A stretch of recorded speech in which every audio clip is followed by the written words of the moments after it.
In this video, we will discuss the differences between a template and a non-template strand of DNA during the process of transcription. So, we know that each molecule of DNA contains two strands that is complementary of each other, and this strand runs in opposite direction, hence known as anti-parallel. During the process of transcription, only one of these strands of DNA will be used as a template. So what is a template? A template is basically the strand of DNA that is read by the RNA polymerase. The enzyme RNA polymerase will add complementary RNA bases according to the template sequence. So in this example, the DNA strand at the bottom is the one being used by the RNA polymerase to synthesize the new RNA strand. Sebab yang kita nampak, bila ada DNA bases T, the RNA polymerase will add A. So these two are complementary with each other. Mana-mana strand of DNA yang RNA polymerase guna untuk synthesize the complementary RNA sequence, itulah kita panggil sebagai template.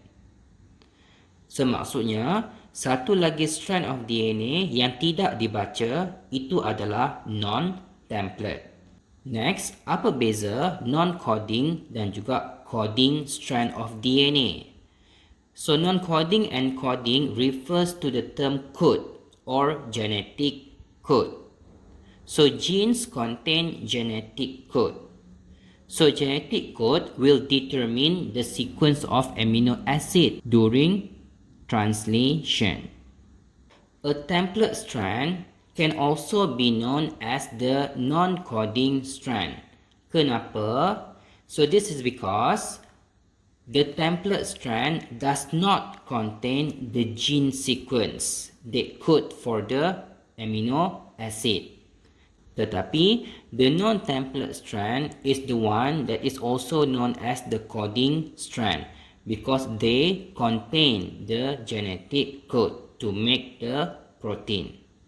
If we look in this example, if you read the basis sequence on this mRNA and compare it to the basis sequence on the non-template DNA strand, you can see that basically the base sequence are practically the same. The only difference is whenever you see a thymine in the DNA, there will be a uracil in the mRNA.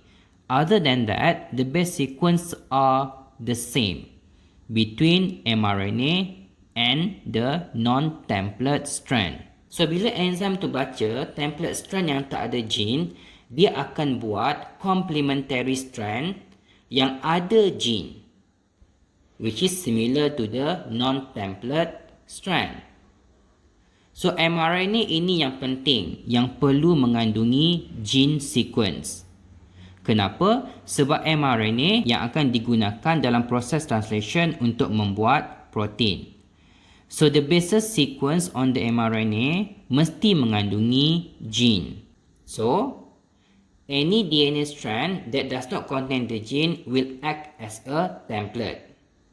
So that when the enzyme synthesizes the complementary bases, it will technically produce the coding sequence.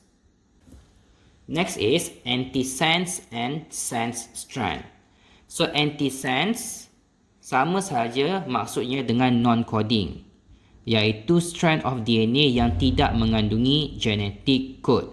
So coding strand dan juga sense strand adalah strand of DNA that contain the genetic code.